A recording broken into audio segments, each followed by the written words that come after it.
is July 14th, 2005. My name is Nancy Claypool, and I'm interviewing Mrs. Virgie Pearce. Virgie, can you tell us about the Clark County Jail and where it was located and some of the things you did there? Located, That's okay. Fifth and Plum Street. It was. Okay. And What did you do at the jail? got everything. I cooked for the prisoners, and I had to go down and unlock the doors a lot of times. Maybe it'd be midnight or 2 o'clock in the morning. They'd bring somebody in. Answered the telephone, run the radio, the police radio. I can't think what you call them, but anyhow. Did you live close by? We lived in a house, Oh, I see. and it's torn down, and it was a beautiful house. Tell us about the meals. That's what we're particularly interested in, is the meals. What did you cook? Well, for breakfast, they had cereal, sometimes oatmeal, sometimes butter cereal, and usually an egg and toast, or else bacon and toast, and they always had coffee. That's the only meal I had coffee for was breakfast. What about lunch?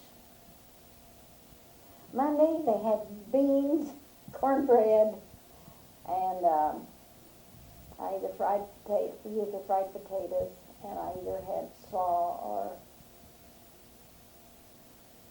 tomatoes and bread tomatoes, and cornbread. Did I say cornbread? Mhm. Okay. That's what they always had on Monday. On Monday. Can you remember any of the other meals? I just cooked Home. spaghetti. We all ate the same thing. I did. Up in the house, we ate the same thing they did. Did you ever do anything special for any special occasion or holiday, or was it just always a regular We usually meal? fed them more on Christmas. You cook more up home too. So Did you get we to always, know? I tried to have them eat at least once a day, and then the plates had 3 places, and they always had that full. One man told me one time he could be plowed all day on that beans and cornbread.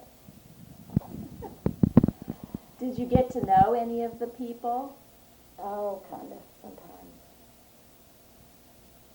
Did they appreciate your cooking? Well, I hope they did. One boy's mother said well, she has to get up every morning and have our breakfast ready at 7 o'clock. And I did.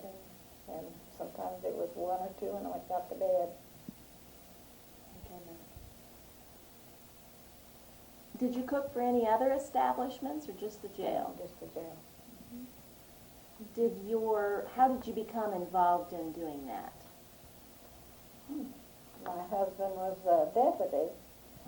Vern Davidson was elected sheriff, and his wife didn't want to move up there, so we moved to the jail. And Milo was deputy for 4 years. Then I cooked. Then he ran for sheriff, and then he was elected and was there 4 more years. Then he was elected county treasurer, so we were gone 4 years, and then he run for sheriff again, and was elected. So we were there 12 years altogether. Back then, a sheriff couldn't succeed himself. They could only be in 4 years, and then they couldn't run again. So, of course, he could be deputy and then sheriff. That's the way he was. And then he was treasurer, and then he was sheriff again.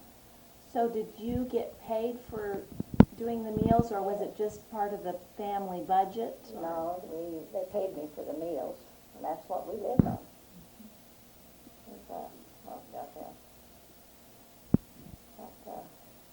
I can't remember now. It seems like it was 2 1/4. I got a meal when we were leaving. I think when we first went, it was $1.25. But back then, $1.25 went a long way. It was 1950. For each meal? Each meal they had. Not ours, but Right. theirs and that. Do you have any particular memories or funny stories that you'd like to tell that you remember about that time, cooking for those people? And not only cooking, but Selma, my little sister, was at our house one night, and she stayed all night, and she slept in a room that was back, right in the jail was right over there. And she came in our room one night, and I tell you, she was scared to death. She said somebody went down out of that jail on that tree there at the side of the house. Well, at the time I got his clothes on and went down to see who it was, why, he had to go out and chase him, and they finally found him up in Gary. What he had done, in the daytime, there were cells, and they were put in the cells, but then if they weren't too awful bad, they would let them run out around the cells, you know, in the daytime. Then they would lock them in those cells at night.